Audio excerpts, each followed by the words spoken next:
Dear Enrica, dear Jerzy, Mayor Karnowski, ladies and gentlemen, distinguished guests. Let me say how much I'm grateful that Business Europe can be part of this journey and how much I'm impressed of the quality of the discussions I've seen in the last 3 days. I have the honor to be here for the 5th time in the 6th event of this EFNI, and in my job I have the possibility to go to quite a number of conferences. But I must say, EFNI is not comparable to anything.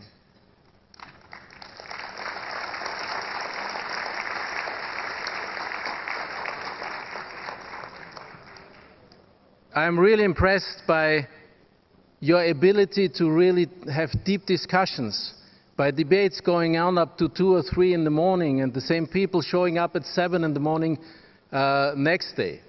And this is something which is really peculiar, and I'm really happy that I can be part of this. But it's also very important that you have a strong European dimension in these debates, because we all know, and this is the center of our debates, that our future very much relies on Europe, and I think no country knows better than this beautiful country.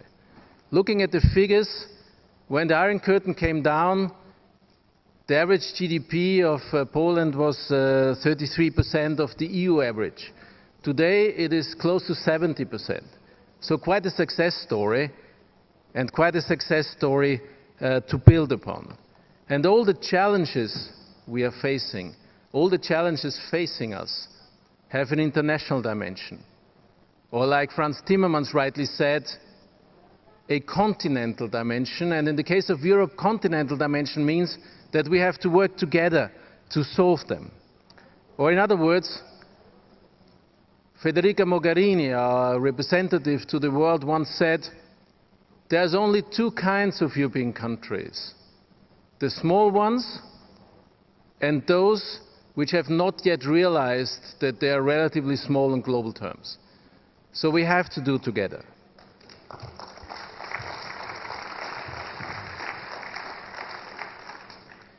One of the biggest challenges we are facing in our days, of course, is the decision of our British friends to leave the European Union, the so-called Brexit.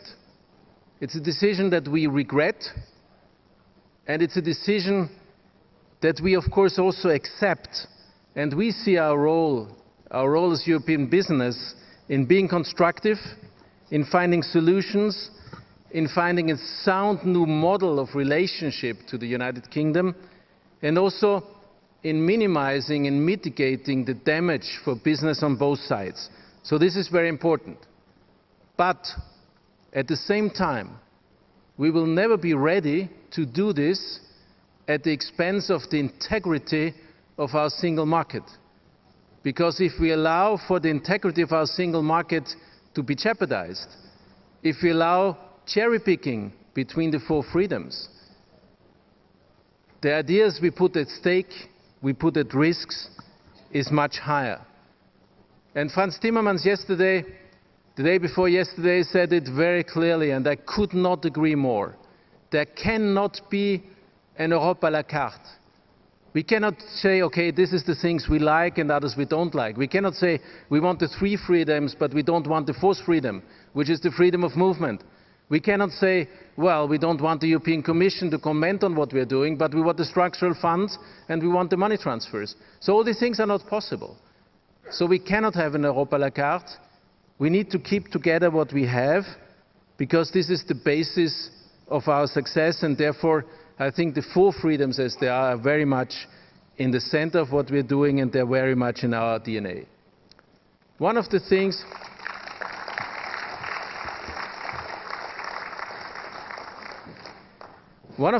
which played a key role, unfortunately, in this decision of our British friends to leave the European Union was also insecurity on our external borders. Of course, we will have to remedy upon this. Of course, we will need to find answers. Of course, we will need to protect our external borders in order to keep our internal borders open. Every state, and in the case of the European Union, a supranational organization, has to take care of its external borders. And we will have to look for smart solutions in order to do so. And Business Europe came up with a work program for smart protection of external borders, not a dumb way, not building walls, but using modern technology, new technology, to manage these external borders in an intelligent way. But let me come to another very important issue, which is international free trade. And we live in times of nationalism and protectionism. And again, I refer to Franz Timmermans because I was so impressed by his speech, who said that it's good to be a patriot, but you must not be a nationalist, because nationalists sooner or later are looking for enemies, and this is not something we should do on a continent where we have learned in a very painful way where this can lead to. But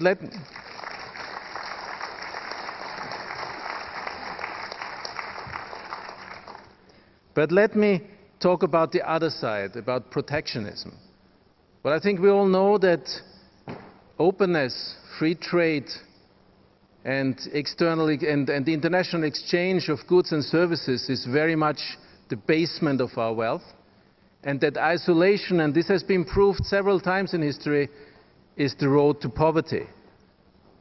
And we know very well that if our economies are open and we handle it in a smart way, it will make us richer.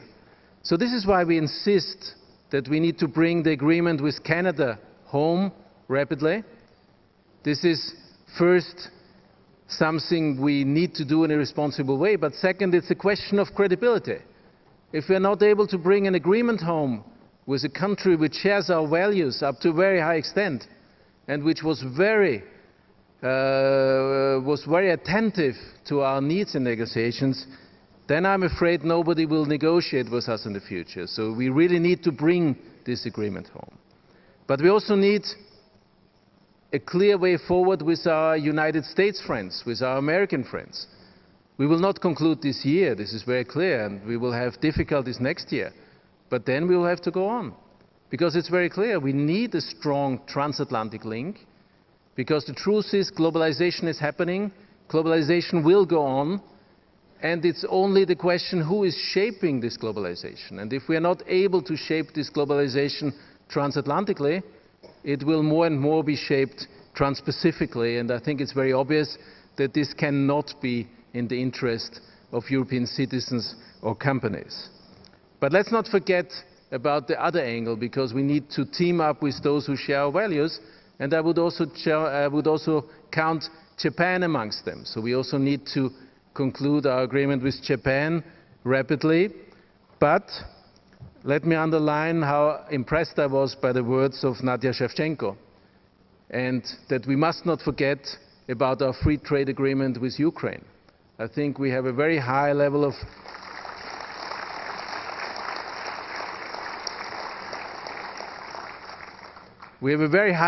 responsibility here.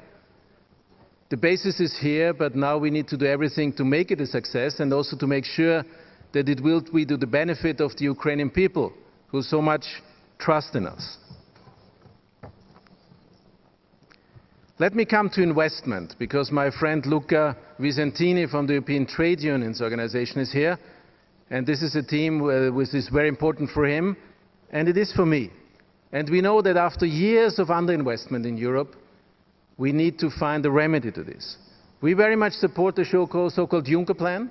We think this is a good start. It will not be enough at the end of the day, but we support it. We also support its extension and going on with it under the condition that we learn from the first year, which means we will have to have more additionality in the projects, and we also need to make sure that we have more cross-border projects. But of course we also need to free up more private investment, and therefore we need to think about the second pillar of this plan, to get rid of the obstacles which are still standing against more private investment on this continent. I can't see Luca because it's very dark, but I'm pretty sure he will think about, well, and what about public investment? Well, let me say, I would not go that far to say let's forget about the Stability and Growth Pact, because I think it would be very dangerous. But let me underline that I very much agree with Luca that those countries that have a margin of maneuver, they should use it, and they should also spend publicly on productive projects. And I think, and today I had a chance to travel a little bit in the region, it's a very clear example that when you build your high-speed train from Warsaw to Gdansk, that this helped greatly in the development of the region. So therefore, there's a lot of logic on it. Last point I wanted to touch upon is industry and the necessity of having a strong manufacturing base.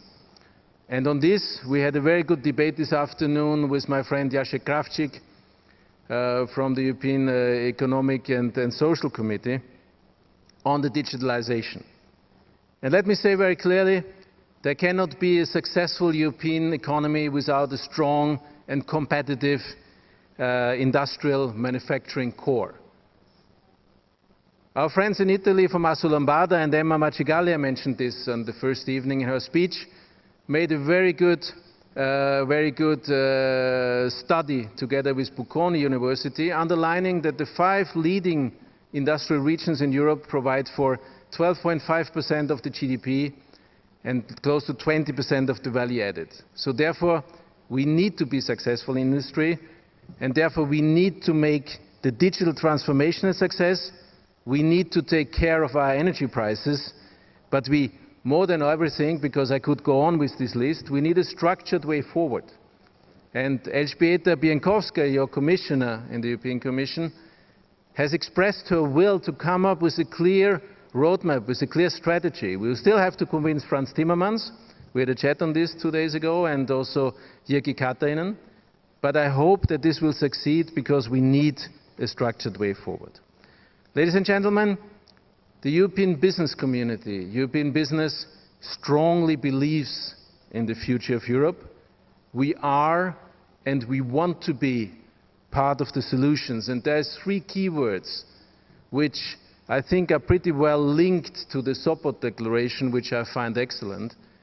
There are 3 keywords which we understand under this future of Europe. There's unity. We need to have a united Europe. There's prosperity. Of course, we need to have a Europe that provides us with the jobs we need and gives us a good economic future. And there's also security. And I talked about this. How should we achieve this? There's a lot of talks about intergovernmental forms of cooperation, and this might be helpful in the short term, and sometimes it's necessary. But let me underline a clear conviction I have. At the end of the day, this continent can only work if we rely on the institutions, on the European institutions, on the European Commission, on the European Parliament, and on the Council, because otherwise we will not be able to safeguard what we created, and therefore also the member states will have to live up to their responsibility. It will not be enough to go to Brussels, to take decisions, to go home and to more or less talk about the opposite. So we will all have to learn. But the debates I have heard in the last day really give me hope. So let us work together to create the conditions to fulfill our dream. Let us join forces to make it happen. Let us not be afraid of the challenges in front of us. And let us meet again next year, hopefully with an assessment of what happened in between, and hopefully with a clear roadmap, with a clear way forward on the future of Europe. Thank you very much.